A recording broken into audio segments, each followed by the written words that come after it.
At 70 years old, Mr. Bean finally breaks his silence and confirms what many have suspected for decades, bringing to light revelations that mix controversy, hidden moments from his career, and decisions that forever changed the course of global comedy. Behind the innocent and clumsy character, there were backstage tensions, fierce criticism, industry pressure, and choices no one ever imagined. And today you will discover why this truth was always so carefully hidden. Before we continue, don't forget to leave a like and subscribe to the channel because it tells YouTube that this content is relevant and helps us reach more people who also want to understand what really happened. And if you can support us even more, use Super Thanks and help the channel keep producing content like this. But if you can't, just comment below which part of this story surprised you the most. And stay with me until the end, because the final revelation is truly going to leave you stunned. Rowan Atkinson was born on January 6, 1955, in Newcastle upon Tyne, in the United Kingdom, and his story begins in a family environment marked by discipline, traditionalism, and strong moral values, something that would deeply shape his reserved personality. The son of Eric Atkinson, a farmer and businessman, and Ella Atkinson, a teacher, Rowan grew up as the youngest of four brothers, always very protected but also constantly compared to the older ones, who were considered more sociable and communicative. From an early age, he showed a sharp sensitivity for observing behaviors, gestures, and everyday situations, a skill that would later become the foundation of his visual comedy. However, his childhood was also marked by emotional challenges. Rowan was extremely shy, struggled to fit in with other children, and had a slight stutter that made him insecure in social situations, forcing him to develop other forms of nonverbal expression. While his brothers stood out in sports or social activities, Rowan preferred to play alone, creating stories, imitating expressions, and exploring silent ways of communicating. This isolation, far from harming him, brought him even closer to the world of imagination, allowing him to observe the world with a unique and almost analytical perspective. Although strict, his parents always encouraged academic dedication, and Rowan developed a strong interest in science and engineering. It was this academic path, in fact, that he initially followed, studying electrical engineering in Newcastle and later at Oxford, but even in this environment, his reserved behavior was evident. Classmates recall that he was rarely the center of conversations, yet he stood out for his ability to turn small gestures and everyday situations into funny moments without saying a single word. This combination of introspection, sharp observation, and quiet creativity formed the core of the personality that would later give life to the iconic Mr. Bean. Much of what Rowan would become artistically was born precisely in this phase. A shy boy who spoke little but saw the world in a singular way, learning early on to communicate not through his voice, but through his body, his gaze, and the subtle nuances of human expression. His rise to success began almost unexpectedly, driven by his unique talent for physical comedy and his ability to transform everyday observations into universal humor. After standing out at Oxford University, where he actively participated in theater groups and developed his skill in silent acting, Rowan was invited to join British comedy productions such as Not the 9 O'Clock News, which quickly put him in the spotlight. It was during this period that he began experimenting with characters who relied far more on body language than on speech, realizing that this style not only stood out, but also had an immediate impact on audiences. The emergence of Mr. Bean did not happen all at once. He was born gradually, the result of studies in physical expression, inspiration from classic comedians like Buster Keaton and Jacques Tati, and Rowan's own shy nature, as he always felt more comfortable communicating through gestures rather than words. When the character was finally introduced to the public in the early 1990s, the effect was explosive. Mr. Bean became almost an instant phenomenon, winning over not only the United Kingdom, but also countries that didn't even share the same language, precisely because his humor was universal. However, along with fame came invisible pressures. Rowan began carrying the weight of maintaining a character that was extremely demanding physically, requiring precision, energy, and intense expressions. In addition, he felt that the overwhelming success of Bean was beginning to overshadow other aspects of his career, reducing him to the role of the man who doesn't speak, something that deeply bothered him as a complete dramatic and comedic actor. With each new episode, Rowan faced the responsibility of outperforming the previous one without losing the essence of the character, all while battling the fear of being forever tied to that image. Even so, he persisted, driven by the affection of the public and the conviction that Mr. Bean was a special creation, one capable of crossing generations, cultures, and borders. Atkinson, although widely recognized as the creator of the innocent, silent, and chaotic Mr. Bean, has a personal and professional history marked by moments of controversy that contrast sharply with the almost childlike image of his character. The serenity and physical humor that charmed the world-wide firm, opinionated man who is at times highly critical of issues that have placed him at the center of intense public debates. One of the biggest controversies involving him arose from his outspoken statements defending freedom of expression, especially related to comedy. In several interviews and articles, he argued that the growing public sensitivity and the culture of cancellation represented a direct threat to the creative spirit of comedians. According to him, comedy exists precisely because it plays with boundaries, and attempting to rigidly control these boundaries prevents humor from fulfilling its natural role of provoking, questioning, and even causing discomfort. Although many agreed with him, part of the press harshly criticized him, arguing that certain forms of humor could reinforce prejudices. Atkinson, however, responded by saying that the intention behind a joke should matter more than the interpretation of those who hear it. This view placed him in television debates, newspaper headlines, and intense discussions on social media, especially when he voiced opinions on British legislation related to offensive speech. He stated with almost disconcerting clarity that poorly defined laws could criminalize comedians for simple humorous exaggerations, and that this was dangerous for art and for democracy. Another significant controversy occurred when Atkinson criticized what he called the punitive exaggeration of online public opinion. In one instance, he defended a young man who had been arrested for posting tasteless messages online, arguing that severe punishments for jokes or foolish comments created an oppressive social environment. This stance generated massive repercussions, with human rights groups supporting him and other sectors accusing him of minimizing harmful behavior. At the same time, he became a frequently referenced figure in discussions about social responsibility in comedy, even though he never sought that position.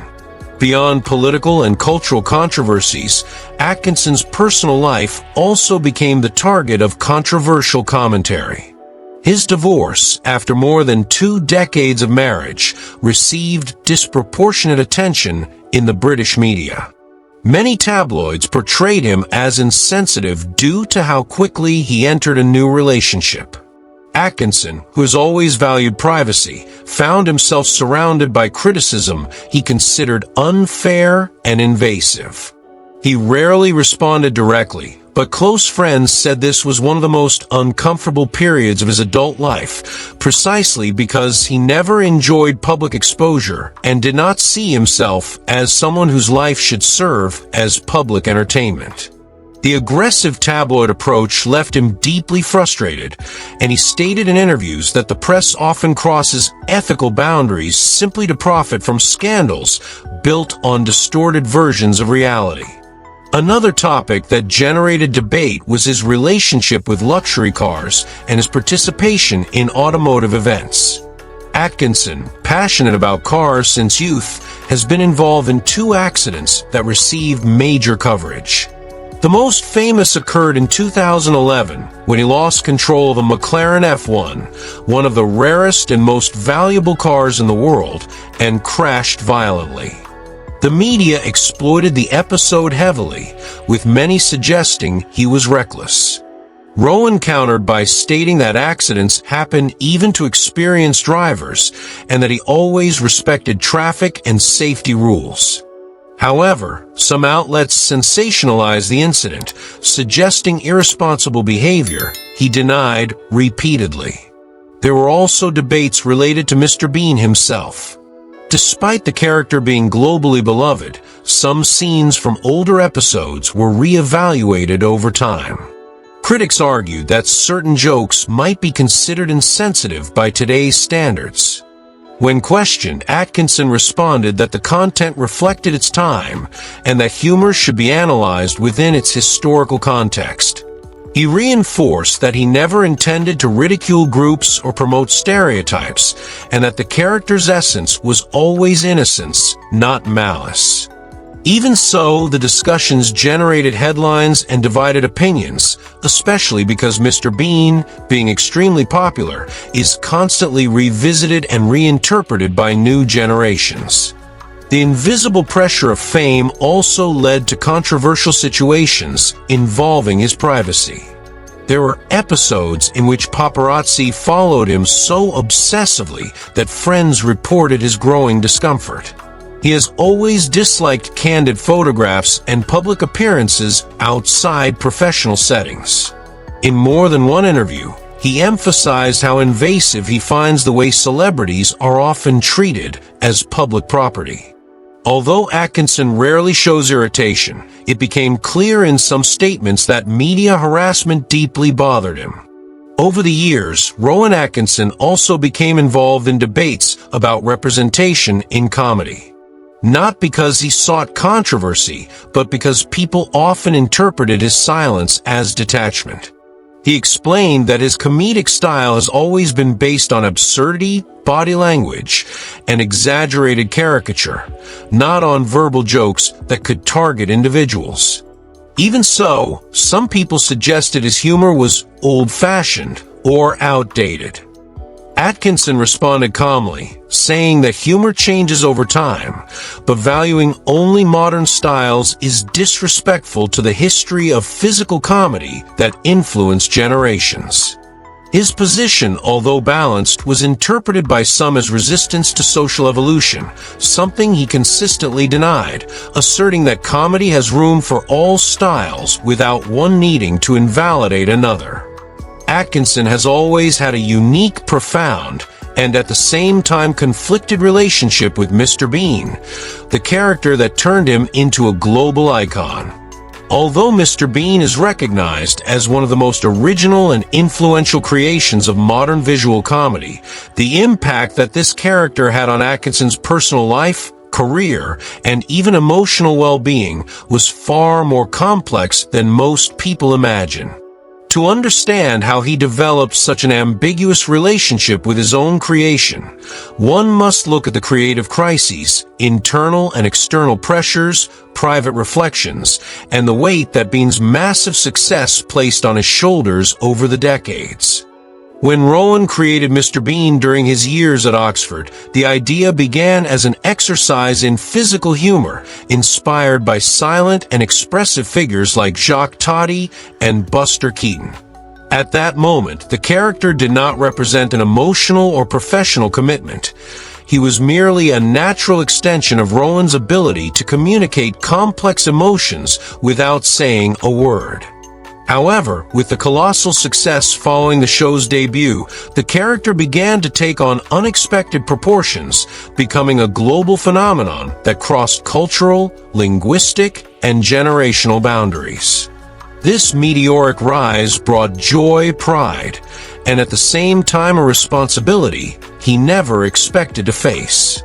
As Mr. Bean became increasingly popular, Rowan began feeling a silent yet constant pressure to maintain the character's quality and essence. He understood that Bean relied on extreme precision in body expression, perfect comedic timing, and a level of energy that was not always easy to sustain. Creating and portraying the character required a kind of physical and emotional commitment that few actors ever experience, and Rowan often revealed that each episode demanded near-exhausting dedication. Over time, this created an internal conflict. On one hand, he knew that Bean was a masterpiece that touched people around the world. On the other, he feared that the character drained his creative capacity and left him artistically trapped.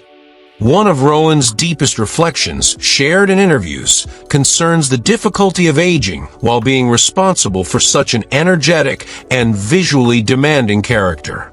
He has admitted several times that playing Mr. Bean became harder with each passing year, not only because of physical limitations, but also because of his desire to explore other roles, other languages of expression, and other comedic forms.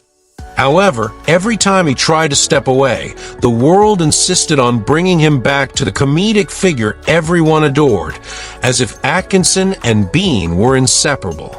This sense of duality became one of the first elements that fed his ambiguous relationship with the character.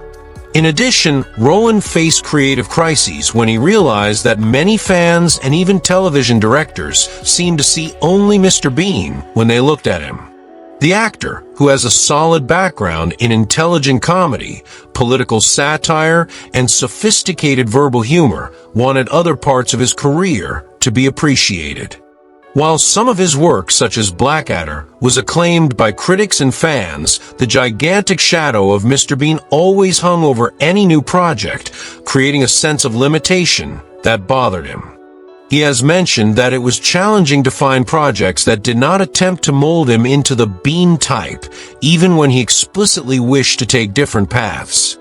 Another delicate aspect of this relationship is the fact that Rowan has always been a reserved person who values discretion and privacy. The global success of Mr. Bean went completely against this personal preference, turning him into an inescapable presence in international spotlights. Although he was never the type of celebrity who sought attention, Bean's fame came with a stealthy visibility that often left him torn between professional pride and social discomfort. With time, Rowan began to view the character with more maturity, but also with more apprehension. He knew that the greater Bean's cultural impact became, the greater the responsibility to keep him consistent and faithful to public expectations. This generated moments of deep reflection in which he questioned to what extent he should continue investing energy in something so exhausting. There were periods in which Atkinson stepped away from a character entirely, feeling he needed to breathe, recover emotionally, and reconnect with the joy of comedic artistry. These breaks were not small decisions. They were necessary to preserve his mental well-being, inspiration, and artistic enthusiasm. The ambiguity also lies in the fact that Rowan has always acknowledged the extraordinary value of Mr. Bean as a cultural creation. He sincerely states that Bean is one of the most important characters of his career, and that he feels deeply grateful to have brought to life someone who makes people of all ages around the world laugh.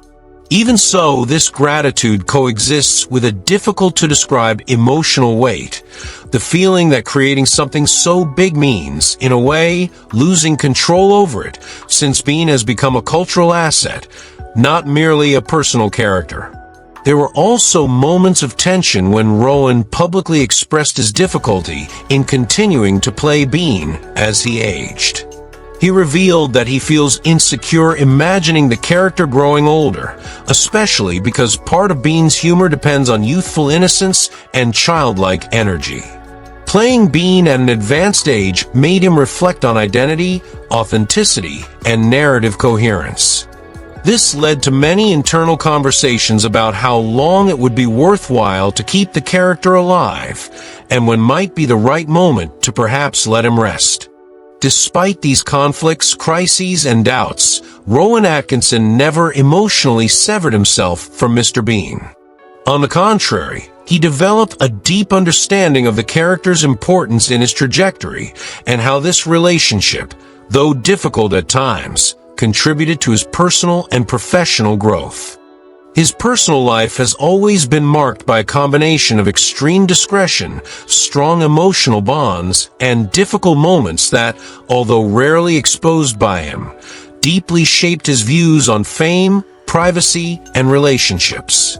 From an early age, Rowan developed the habit of strictly separating his public life from his private one, something many colleagues say was a way to protect his sensitivity and prevent the weight of notoriety from distancing him from the people who truly mattered. For more than 2 decades, he was married to Sunetra Sastry, a highly respected makeup artist in the British industry. The relationship began quietly, almost anonymously, far from the spotlight, and evolved into a solid partnership that accompanied the peak moments of his career. Together, they built a family and raised 2 children in a protected and discreet environment, exactly how Rowan always wanted. The relationship, seen by many as stable, came to an end after 24 years, and the divorce became one of the most emotionally complicated phases of the actor's life. For the first time, intimate aspects of his personal life were intensely explored by the press, fueling speculation, exaggerations, and public judgment that Atkinson had always tried to avoid. The emotional strain did not come only from the end of the marriage, but also from the intrusion he had to face, since his reserved nature clashed completely with the appetite of British tabloids for sensational details. After the divorce, Rowan began a new relationship, which also attracted unwanted attention. The age difference and the speed with which he moved on sparked criticism he considered unfair. Close friends say that this period reinforced how uncomfortable Atkinson feels with public exposure and how much he increasingly values privacy. Despite the pressure, he always maintained a calm demeanor, rarely responding to rumors, and choosing instead to focus on his family and his work. On the emotional front, Rowan also faced significant moments involving losses and scares. Among them, the 2011 car accident, when he lost control of a McLaren F1, was one of the most impactful. Although he walked away with minor injuries, the psychological impact was profound, and he even commented that the experience made him reflect on priorities, mortality, and the importance of living more cautiously. Beyond being frightening, the incident contributed to a process of emotional maturation that influenced his choices in the following years. Rowan also went through periods of loneliness and creative doubt, especially when he felt that the pressure of portraying Mr. Bean was beginning to exceed his physical and emotional limits. Even though it wasn't a moment of direct tragedy, it was a phase of internal conflict in which he had to reassess how much of himself he should continue sacrificing to keep alive a beloved yet demanding character. Today, at 70 years old, Rowan Atkinson lives a phase marked by balance, maturity, and far more conscious choices than those he had to make during the explosive peak of Mr. Bean's fame. After decades under the pressure of maintaining his public image, sustaining a globally beloved character, and reconciling that visibility with his deep desire for privacy, Atkinson seems to have found a point of harmony between his personal life, his consolidated wealth, and the professional projects he truly wants to pursue. His current priority is to live with more calm, more selectivity, and more authenticity, far from the obligations that followed him through most of his career. One of the most talked about aspects of his life today is his fortune. After years of television work, films, specials, and countless international contracts involving Mr. Bean, Rowan built a net worth that easily reaches into the hundreds of millions. He has never flaunted his wealth extravagantly, but he has invested wisely in real estate, artistic projects, and especially in his passion for cars, a collection that has drawn media attention over the years. Even so, today, he seems less motivated by accumulating possessions and more by meaningful experiences, stability for his family, and the freedom to choose only the projects that make sense for this stage of his life. This shift reflects deep maturity. Rowan went through emotionally intense phases, including his highly publicized divorce and the pressures of fame, and all of this made him rethink how he wanted to live from that point forward. Now he prefers simple routines, spending time with his children, dedicating himself to his current relationship, cultivating hobbies away from the spotlight, and working only on projects that challenge him intellectually without draining his emotional energy. He has mentioned in interviews that the obligations imposed by fame exhausted him more than people imagine, and that he now tries to avoid anything that could place him once again under heavy public scrutiny. In the professional sphere, this maturity translates into selective choices. He no longer feels the urgency to maintain a full schedule nor the pressure to constantly produce. On the contrary, he seeks projects that value his comedic and dramatic intelligence without demanding the extreme physical effort required for performances like Mr. Bean. This does not mean that he has completely abandoned the character, but rather that he now sees it as something special, reserved for very specific occasions when it makes true creative sense. Atkinson has also shown growing interest in more introspective productions, more sophisticated scripts, and roles that reflect his evolution as an artist. Another striking point of his life today is his relationship with aging itself. He speaks openly about the fact that portraying Mr. Bean has become physically more difficult, and that this influenced his decision to limit future appearances. The body, he says, directly affects the rhythm of physical comedy, and he prefers to respect his limits to deliver something that meets the audience's expectations. This awareness has made him value rest, self-care, and the ability to enjoy life without unnecessary pressure. On the emotional side, Rowan is more stable than at any other phase in his life. After years dealing with internal crises, external expectations, and periods of creative solitude, he has finally managed to build a life that reflects his true priorities. This stability positively impacts everything: his relationship with his children, the way he deals with the media, his financial balance, and the calm with which he views his artistic legacy. He knows that Mr. Bean will forever mark his career, but he also knows there is much more to him than just that character. For this reason, his vision for the future is broader, more open, and more aligned with his current reality. Looking ahead, Rowan Atkinson appears interested in leaving a legacy that goes beyond physical comedy. He hopes to be remembered as well for his subtle comic intelligence, for his contribution to important debates on freedom of expression, and for the positive impact he has had on global humor. It is likely that he will continue working, but at his own pace, choosing roles that respect his time, his health, and his maturity.